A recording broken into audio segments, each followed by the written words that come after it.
Welcome to Hoovie's Garage, the dumbest automotive channel in all of YouTube. And this is the cheapest Hellcat in the USA. And today we are taking it to the Car Wizard, my mechanic, for an inspection. And it does have a lot of issues, but I'm hoping my mechanic will give me a break because he's a big Mopar fan, so he should like this 707 horsepower hoopty. Oh, he's stage a little street takeover. All right. Yo! Yeah! Came to join the crowd. All right, yeah, I'm in. Let's turn everything off. Yes. You ready? Ready, yeah. Yo! Ah! This is.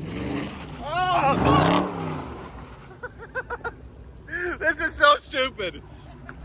This is so stupid. Why do people do this with Mopars? It's insanely stupid. It's like you can only have 1 or 2 brain cells to do this.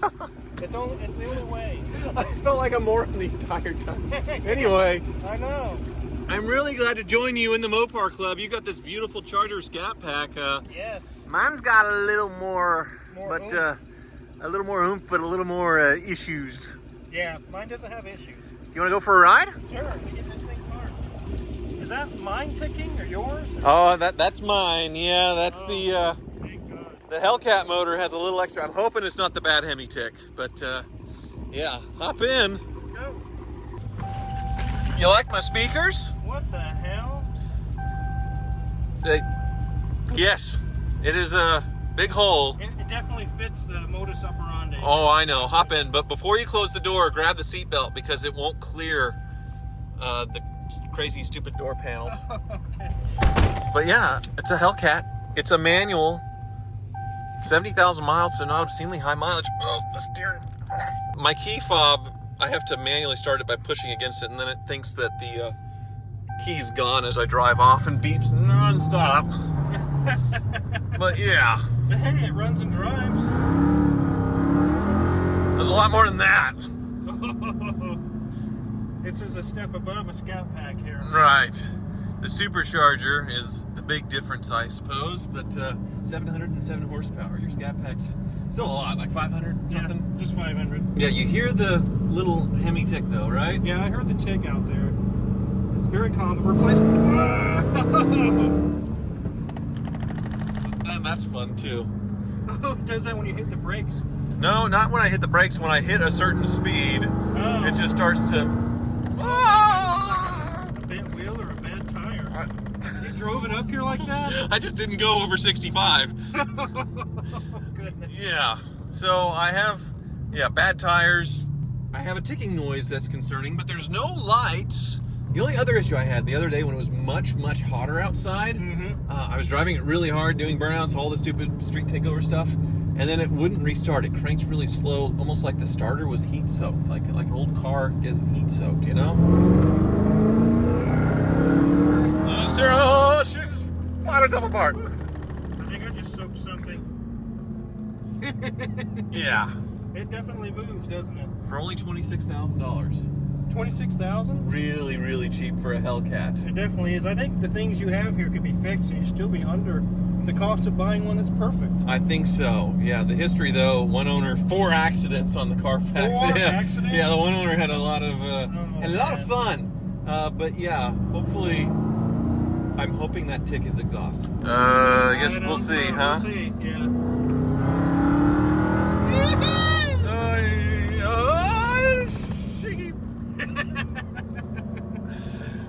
Shake and bake. But before we get into things, I would like to thank Continental Tire for sponsoring today's video, and they have something special for those who love hitting the road with confidence. I'm proud to introduce the new Continental True Contact Tour 54, your ultimate companion for year-round adventures in your passenger car or crossover. As you can see, it is a great-looking tire, but it's not just about the looks. You also get great performance. Engineered with the EcoPlus technology, it not only saves fuel and optimizes your vehicle's range, but also delivers shorter stopping distances on wet roads and extended tread life. So you get the best of both worlds, efficiency and durability all rolled into one. And as always with Continental, you get great dry and wet braking, enhanced handling, and proven traction in light snow. So this tire is designed to keep you safe and in control no matter the weather. And here's the really genius part. Quick view indicators give you real-time feedback on tire performance. Symbols for dry, wet, and snow conditions disappear as the tire wears, ensuring you always know when it's time for optimal performance. Plus, True Contact Tour 54 is EV compatible, designed to meet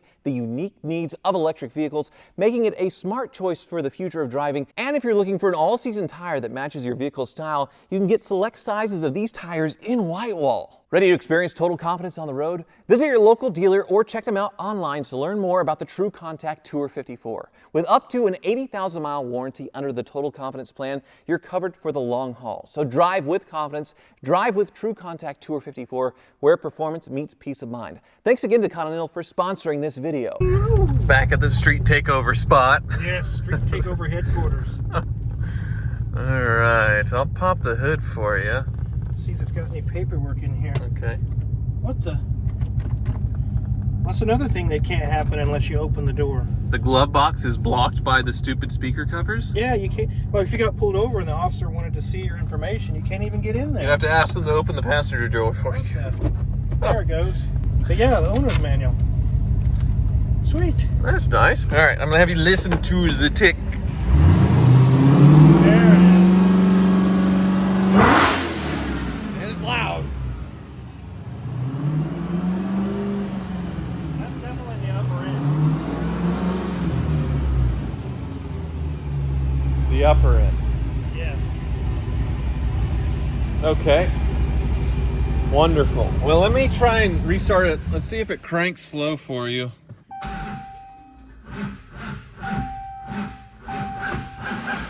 There! It did it! Yeah, whenever I drive it hard, it cranks really slow. Probably the starter is bad. Let's get it up in the air and take a look. Okay. Isn't this nice? No, that's normal. Most of them are like that. Doesn't seem like he's risen to the occasion here. No, I said in my first video that they really needed those yellow splitter guards still on the car to protect this. Would have saved it from all that damage, right? Oh, man. So, yeah, I'm worried about the 4 accidents and if there's some serious frame damage or something, but this bumper, it just looks like it's just jacked up, and the fender itself. Look at this. This is why you have your, it's the steel cords. Oh. This is why you have your shaky steering wheel. Whoa. Whoa. Huh. Oh, man, look at that. You can poke your fingers. Ow. Yeah. And that's the one that's holding air well. Interesting. Oh, it gets worse than that, huh? Oh yeah, yeah. But the fender, see, it looks kind of torn where that mount is right there. So they might have backed up and caught it on something and ripped it. Yeah, but the last one was a minor accident reported in 2022, which could be that as well. But I'm curious, frame-wise, what do we have? If there's anything... It looks fairly clean. It looks pretty good. Welding or weird stuff going on. Yeah. It's kind of an oil leak or something. Oh, my power steering? Or above it? It's above it. Oh. It's your motor mounts. So that's that nasty fluid that's in the motor mounts. There's actually liquid in the motor mounts. So those are collapsed and it's leaking out. Yeah, my tires are... Oh my. Be careful. It'll Oh, stab you. yeah. Suspension and brakes actually feel okay. The rotors are really deeply worn, though. Oh. Just, whew. Well, so I'm looking at brake rotors and pads. Pads and rotors up front, at least. Those are some big brakes. Definitely. And then the motor mounts. The motor mount, and then looks like the oil filter itself is leaking here. Okay. I don't think it's been changed in a long time. Yeah, I did have to add a quart of oil to it when I got it. Yeah. So motor mounts, oil change, front brakes. Here's the other motor mount leaking as well. You can see it from here. And from what I've read, the HEMI tick comes from like long idling times or long oil change intervals, and it just gums things up, right? Yeah, it's a lifter tick, and the only fix is lifters and a cam, because you got to pull that all out to get to it. So the heads have to come off too. It's kind of a bummer. Yeah, okay. Well, at least there's no serious big leaks, huh? So here's your starter. It has the heat shield on it. I would say starter is just bad from age. When it's getting hot, since it's right next to this manifold, Okay. it's just not doing what it's supposed to do. It's too hot. A new starter will solve that. Everything else looks stock as far as in here. That's good. Right. The exhaust, though, something has to be cut off. And yeah, there it is. So Oh, wow. these would have been the resonators and then little mufflers in the back? Is that Yeah, what's so happened? they cut these out. Mm-hmm. So my charger actually came that way when I bought it. It was just like this. And it sounded disgusting. I hated it. So I put some vibrant mufflers in it and used my stock setup back there. It sounds really good. Okay. It's similar for you. Actually,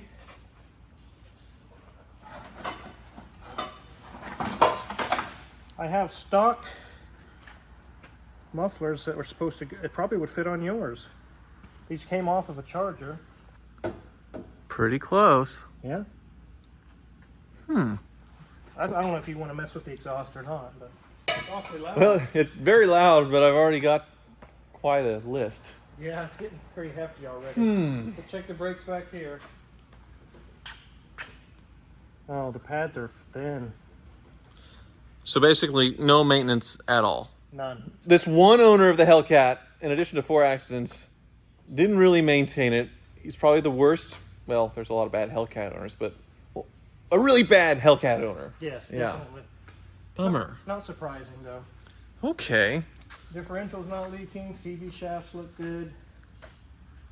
Really, the things the most expensive thing is the HEMI tick. That sucks. That's expensive. But the rest is not too bad, and you could be back in business. Yeah, well, I'll brace myself for the office session here in a little bit. But it's kind of funny because of the 3 Stellantis products that I bought recently. This one is pretty bad. The motor has to be torn apart, but it's probably the best one that I've bought this year because Yeah. the Maserati Ghibli, same company, that was bad. terrible. And the Fiat 500e, well, it's caused some drama. You've been having fun with it though, huh? I have been. Whoa, this Fiat 500e sitting mighty high. Yep, its batteries are actually removed. Most of the weight underneath is the batteries. It's actually sitting over here on a cart. Yes. Show you what we found. Inside EVs called it the dumbest and laziest take on EVs ever. That video of mine. I bought it thinking it was going to have a drive motor or some electric issue not having to do with the battery, and it drains the battery quickly. Yes. But I didn't go through in crazy detail all the diagnostics, all of the driving that we did to come to this conclusion. So somebody wrote an article just basically saying, I'm an idiot. Yeah, they were actually very crude and very mean in their article. I actually wrote them and told them, like, shame on you, dude. So what is the real story with this battery now that you have it out? Do the big reveal here. Whoa. So this actually sits up and over the rear axle. That's what this tunnel is for. Yes. And then there's the rows and rows and rows and rows of battery and the cooling for them. Mm-hmm. Interesting. This is the spot here where you put your tongue. All right. Just kidding. Don't do that. So have you tested the cells and everything yet? Well, I found some codes that are the module that sits right here has actually been sent off. It's a control module that controls the charging of all of these. Mm-hmm. And it had some codes. I sent it to a company in Bulgaria. It's the only guy that's rebuilding those. And I sent him the codes, and he said, yep, that's it. What happened is internally it's failed. So it can't see a third of these cells. So it doesn't charge them. Right. So you'll get that back, plug it in. Hopefully it balances and charges them all up. But there's a chance there could be bad cells in here. Could be, yes. There's a chance it won't work at all. Yeah. And that's why you didn't want to do this with, well, you might have done it with me, but you don't want to do this with customers because it's a losing battle. It's sort of a gamble. And if something got screwed up, you'd be spending a lot for a battery pack for a customer, right? Yes. And it would be just bad news. I mean, constant bad news. It's not something I would do with a customer. And we really don't work on EVs. I'm just kind of learning and teaching myself. And this is the perfect vehicle to do it on. And you're right, it is a big gamble. But crossing my fingers that the module fixes it and brings it back to life. We'll have to see. Otherwise, I suppose there's a lot of valuable parts in this thing that you'll be able to get your money back. So Yeah. thank you for bailing me out, and for once I'm not losing money on a car. So yeah, I'm not a complete total idiot, just a partial idiot. But there is something that I wouldn't call you stupid, but we did get a parts car that came in for the Audi. Uh-huh. And it really doesn't have any parts that I can use. Okay. So Wizard is referring to my $1,000 Audi project here that does run and drive, but it needs CV axles, it needs an oil pan, it needs coil, it needs wheels, it needs a bumper. Maybe some exhaust pieces. Yes, and possibly the all-wheel drive. Yeah, the haul deck's in the back. Yeah. So I got you a parts car. What's wrong with it? Let's go find out. Oh, yeah. Well, it's the right car at least. It is the right car, but I actually sent Junior Man out. I said, go ahead and take the oil pan off. Let's get parts going. So you can start working on getting your white one fixed up. Yeah. And he opened the hood to this. Oh. Well, there's no oil pan. There's no engine. There's nothing. I need some exhaust pieces are missing. Yeah, there's not much here. Well, maybe I should have popped the hood when I looked at it. Yeah, no, I'm kidding. I knew it wasn't in here. I knew it wasn't there, but it had a lot of what I needed. It's supposed to have axles. I think they're coming along with it at some point. It had just the bumper, having that, having wheels, and yes, they're scratched up, but at least it has wheels that can be redone on it. And if that all-wheel drive stuff doesn't work, you have it here. Yeah. So you do need to get an oil pan, some kind of aftermarket intake, I guess, and the ignition stuff. Coil, and all this I was hoping would be here, the air box and everything. Yeah, some cone thing that you don't like, that would be good. Yeah. All right, well, you gonna go in the office and pull up some... Yes. I need some parts from my Charger. You might come here to pick up your car and the engines have been swapped. Wizard is... You're not saying my engine's bad, is it? No, that's for me. You want a Hellcat for your Scat Pack? Yeah, so 1,000 horsepower? When I get your car done, I'll have enough money to buy one of these Hellcat engines. $36,500. Yes. No, it's not that broken. If it's gonna be that much, just buy one for me. And then we'd be the street takeover kings. Yes. I almost killed you there, the one deal. It almost, art was going to imitate life there, and I was going to be, taken out. That's crazy. Oh, that looks pretty crazy. Yes, it's a good chip in towards getting my Hellcat engine, that's for sure. Honestly, though, with your ticking noise, what we're going to do is pull the valve covers off and see if we can find something that just needs to be repaired up top. I think with poor oil changes, it's caused something in the valve train to give way. I looked, I think it's been almost 2 years since it had an oil change. It was pretty consistent, like 8,000 miles intervals up until something happened 2 years ago, and things went downhill. This guy went crazy, so what am I looking at with that? If it's just something up top, $1,000 probably, or less. Okay.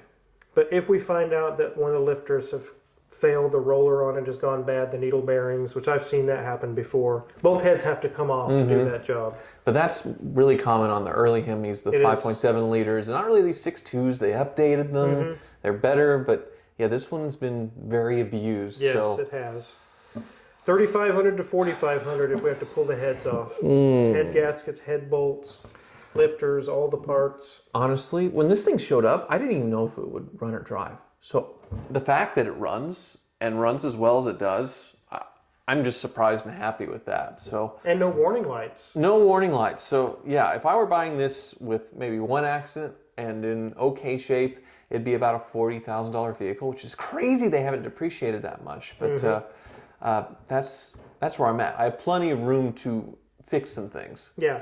Front brakes are not cheap on these. So the big rotors and they're big pads. The front alone is $800. That's pads and rotors and labor. Yeah. Not too bad, but it's not cheap. Well, compared to like the AMG CL65, that was the $3,000 brakes. Yeah, this is much more stomachable. The rear brakes are cheaper, about $450 to $500. Okay. And then the door panels, those definitely need to come off. That's terrible. So you can send us some good door panels, and we'll also, there's a lot of wires hanging around inside of there. The speakers don't work. Yeah. So probably $300 to do both sides to clean up the wiring. Okay. Motor mounts, $750 for both sides, just to partially raise the motor. My only leak other than the oil filter. Yeah, the only leak is motor mounts. That's crazy. Very nice. Oil change, $150 with synthetic oil. Your starter is going to be $400 with labor. Yeah, fingers crossed that's what does it. It's weird because you see that with old cars. I've never had a new car that does that slow crank when it's hot. So it does have the exhaust manifold like right there by it. So interesting. So the worst case scenario, if it turns out to be bad with the lifter issues, it's going to be $8 grand. Which is a good chip towards, you know. I figured I had to, buy like a $10,000 engine or transmission blown up, clutch messed up. I think the clutch has been replaced because it feels so strong. So that's worst case scenario. So if it's something that you can fix with that tick, then it's going to be half that, $4,000. Okay. Yeah, the bulk of it is in the HEMI engine, which HEMI engines, when they came out in the 60s, they were really glass fragile. They had a very short warranty, and it's funny that the HEMI comes back and it's been rough, but compared to, I guess, Ford and GM now with the cylinder deactivation and the other things they're doing, the timing chain failures and the cam phasers and things, the HEMI is the most fixable one, the easiest to keep going, which is, it's weird. It is really weird. Yeah, well, I'll leave it with you. And I guess I'll wait to hear from you when you pull the valve covers and inspect to see how screwed I am. Yes, we'll definitely get you in here to show you what we found at least. And please do not take my engine, please. Please. I don't know. I'll see. I'll be able to notice if there's not a supercharger on there. If it doesn't go, I'm going to drive it. All right. All righty. Well, it appears I've spoken too soon when it comes to getting a good Fiat Chrysler Stellantis product. Obviously, I'm buying from the bottom of the barrel and scraping with the cheapest examples in the USA, but I was hoping things would be a little bit better as usual, and I'm unpleasantly surprised. As you can see, things are moving along here at the farm. I'm really excited to reveal Hoovie's Garage 3.0 as they do the finishing touches. Now, there's a lot of new people from the Hellcat world watching my videos, and if you're new and you haven't subscribed yet, please subscribe to Hoovie's Garage. And also, I just got the poster in for the Hilton Head Concours November 1st through 3rd, and it has my Countach on the poster because I am the featured Velocity collector there, and I will be showing my cars, 4 of them out in Hilton Head, South Carolina. So with the Concours, the first ever Hoovie's Garage show where you all can come hang out with my cars and me. Ed Bullion is coming as well with his Bugatti Veyron, so you don't want to miss that. And I thought I'd end the video with kittens. Neelix the farm cat has been busy. Yeah, lots of farm cats and lots of farm cat. Oof, that litter box. Thank you so much for watching.